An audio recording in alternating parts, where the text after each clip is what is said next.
Geological timescale. So this is something that I showed you in the previous video. You'll notice that we have everything that's been separated, so the eons, and then the eras, and then the periods, and then the epochs. So we're first going to start to talk about how this is organized, and then we'll talk about where we're at as far as this. So Earth's history. Earth's history is divided into units of time that make up the geological time scale, and it's divided into 4 major subdivisions. So we first have eons, like I just showed you in the previous slide, and that's the longest subdivision. That's based on the abundance of fossils, so how many fossils actually existed then. And then we look at eras. So once we're in an eon, each eon is going to have separate eras. And eras are marked by a significant worldwide change in the types of fossils that are present in the rock. So in other words, we have mostly marine fossils in one era, and then we go to mostly land fossils in the second era. So it's a huge, significant worldwide change, so not just in a specific area, but a worldwide change of a type of fossil that is present in rocks. And then within each era are going to be different periods. Periods are based on the types of existing life globally at a particular time. And then epochs. So each period is broken down into epochs, and this is characterized by differences in life forms. So in other words, these guys had 3 claws and now they have 5, so we're in a different epoch. So you'll notice that here we've got the eons broken down into eras. Each era is broken down into periods, and each period is broken down into epochs. And usually they're broken down into late, middle, early, stuff like that. So here is a little bit of a closer look at that so that you can check it out. This is the most recent, okay, all the way up here, and we are in the Cenozoic era, okay, Cenozoic era. So geological time, the beginning. So geological time begins with a long span of time called the Precambrian time. This covers about 88% of the Earth's history and ended about 544 million years ago. So basically when life kind of first got going-ish. Scientists hypothesize that Earth formed roughly 4.6 billion years ago. So the fact that most of our geologic time scale is found in this Precambrian time where we don't have a lot of information is pretty important. It also could indicate when life began to exist.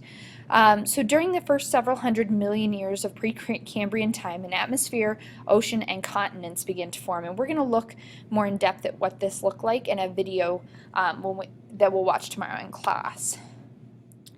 But Precambrian era, so this is the thing I was telling you, so from about 4.6 billion years ago to 544 million years ago, there are very few fossils. And there could be a couple reasons for that. First, that the life didn't exist, and second, that the fossils could have been destroyed from this time.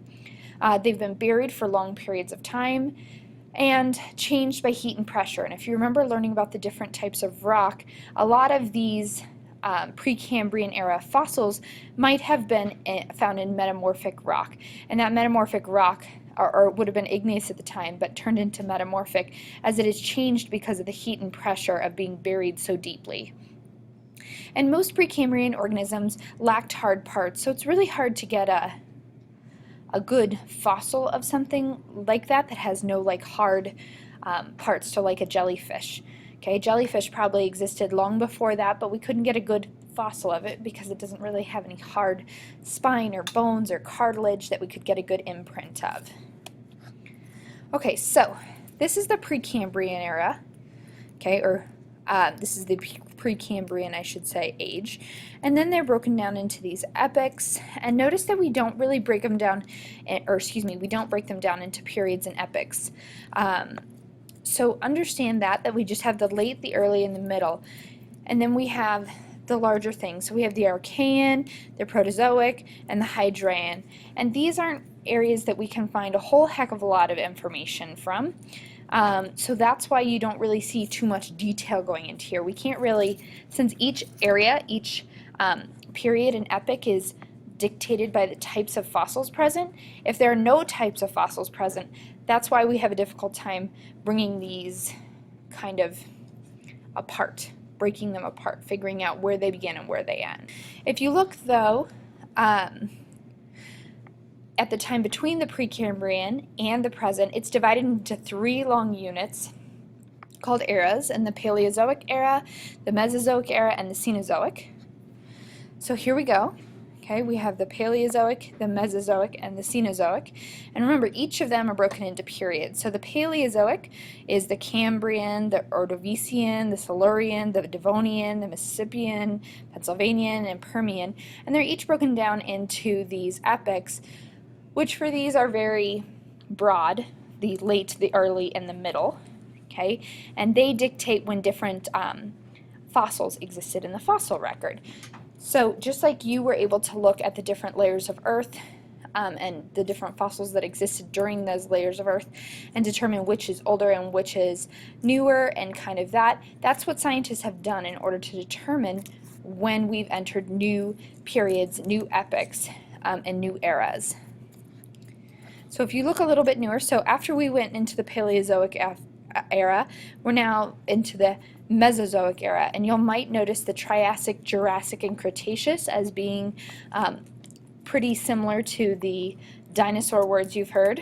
So Jurassic is when the Triassic and Jurassic are when the dinosaurs existed. So that is kind of what you notice. So all of these guys you'd find the different dinosaurs in, and then that era ends when the dinosaurs go extinct, and now we have a complete turnover of different types of organisms that existed. So within these, we've got the tertiary and the quaternary periods, and then we look at these epochs are a lot more broken down because we're able to see newer fossils easier. So the ones that aren't buried so deep and haven't been destroyed by time and weathering will be easier to see. And so we're very easy, it's easy for us to break down the different epochs into more specific names, and then those into the early lates, early middles, because we can also do radioactive dating, so not just the relative dating, but the radioactive.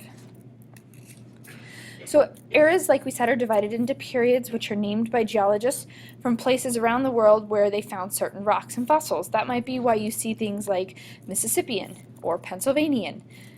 Okay, they're named by where the evidence was found for them.